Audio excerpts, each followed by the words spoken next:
En mai dernier, lors de la publication de son rapport Perspectives économiques en Afrique, la Banque africaine de développement annonçait pour le Niger des perspectives économiques pour 2023 et 2024 très favorables, avec des taux de croissance qui atteindraient respectivement 7% et 11,8%. Tous les secteurs connaîtraient un taux de croissance d'au moins 5%. La consommation et l'accélération des investissements et les exportations de pétrole rendues possibles par les nouvelles oléoducs contribueraient à l'accélération de la croissance du PIB. Les pressions inflationnistes seraient contenues avec un taux d'inflation inférieur à la norme de 3% de l'UEMOA. La situation des finances publiques devrait également se consolider avec une hausse significative des recettes publiques tirées de l'exploitation pétrolière et la qualité des dépenses publiques s'améliorerait dans le cadre de la nouvelle stratégie des réformes des finances publiques. Le niveau de la dette publique continuerait d'être viable avec la prédominance des emprunts extérieurs contractés à des conditions concessionnelles. Le solde du compte courant devrait s'améliorer avec celui des échanges extérieurs. Les conditions sociales devraient s'améliorer avec l'embellie économique et le renforcement des mesures de résilience contenues dans le nouveau plan de développement économique et social, à savoir le PDS 2022-2026. Si l'institution basée à Abidjan, en Côte d'Ivoire, a pris soin de mentionner que la réalisation des performances économiques relatives est sujette à plusieurs risques, à savoir l'insécurité, le changement climatique, la dégradation de la conjoncture internationale, etc., elle était loin d'imaginer, à l'image de nombreux observateurs avisés et institutions internationales, qu'un autre événement majeur allait non seulement freiner la dynamique enclenchée depuis plusieurs années, mais aussi compromettre davantage la réalisation, au moins à court terme, de ces performances précédemment évoquées. Cet événement est le renversement du président Bazoum élu démocratiquement en 2021. Longtemps épargné, le Niger renoue ainsi avec l'instabilité politique. Au-delà de freiner la dynamique et de compromettre la réalisation des bonnes performances économiques comme évoqué précédemment, le putsch du 26 juillet dernier a attiré au pays des sanctions de rare sévérité et qui provoquent malheureusement des dégâts considérables sur la population qui se retrouve à court de certains biens essentiels tels que les médicaments, l'électricité, et de l'avis de nombreux experts, si ces sanctions venaient à perdurer, elles risquent malheureusement de mettre à rude épreuve la résilience qui caractérise la population et en récession, voire mettre à genoux l'économie nigérienne, à raison notamment de sa forte exposition vis-à-vis de l'étranger. L'objectif des sanctions infligées au Niger par la CEDEAO ainsi que l'UEMOA était entre autres de dissuader la junte afin qu'elle renonce à son projet et pousser par ricochet la population qui serait lourdement impactée à se retourner contre les putschistes. Paradoxalement, c'est plutôt l'effet inverse qui s'est produit, puisque malgré le coût très exorbitant pour le Niger, les nouvelles autorités continuent de bénéficier du soutien d'une part non négligeable de la population qui les perçoit par ailleurs comme des libérateurs et donc des héros nationaux. Loin d'être anodine, cette situation nous permet de tirer 3 enseignements essentiels. Premièrement,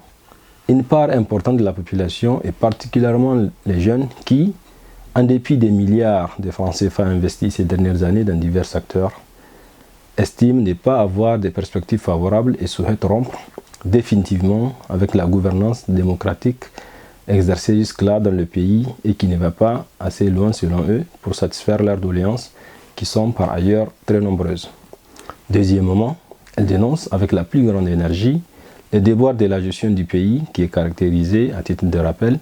par le clientélisme, la corruption endémique, l'enrichissement illicite, etc.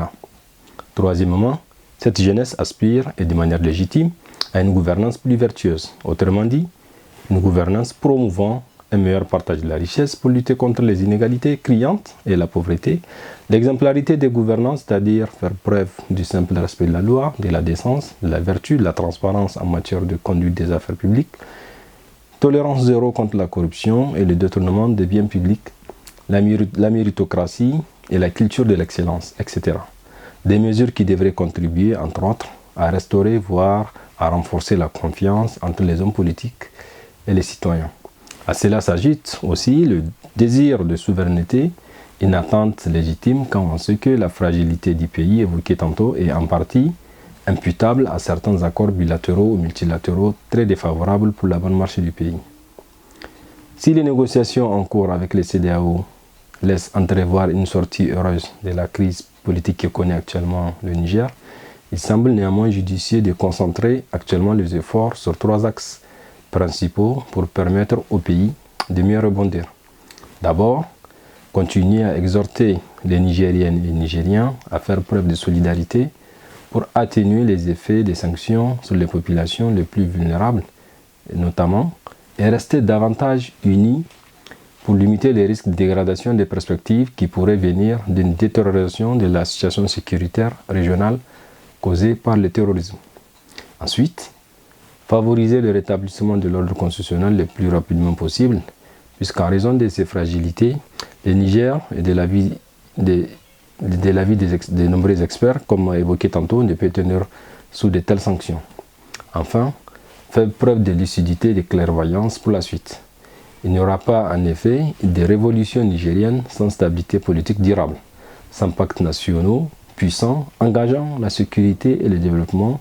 où la classe politique et les sociétés civiles, le secteur privé, la chefferie traditionnelle ainsi que les hommes religieux s'unissent dans cette lutte pour sortir le pays de l'ornière. Il n'y aura pas de renouveau nigérien sans un effort considérable sur l'éducation, l'apprentissage, la formation. Si l'on ne sort pas la jeunesse du pays des ténèbres, de l'analphabétisme et de l'ignorance, et lever de fortes contraintes structurelles persistantes sur le pays et nuisant à la productivité et à la compétitivité. À cela s'ajoute la nécessité aussi de faire évoluer les paradigmes actuels en matière des accords bilatéraux et multilatéraux. Au-delà de sécurité des armes, de la lutte contre le terrorisme, le Niger a besoin d'un apport massif de financement, de transfert de technologies, d'appui au développement via des infrastructures de l'eau, de l'éducation, agriculture, transport, etc. Maintenant, toute la question est de savoir si les Nigériens sauront tirer véritablement les enseignements de la crise actuelle et être prêts à consentir d'énormes sacrifices en travaillant vigoureusement afin de bâtir les institutions résilientes,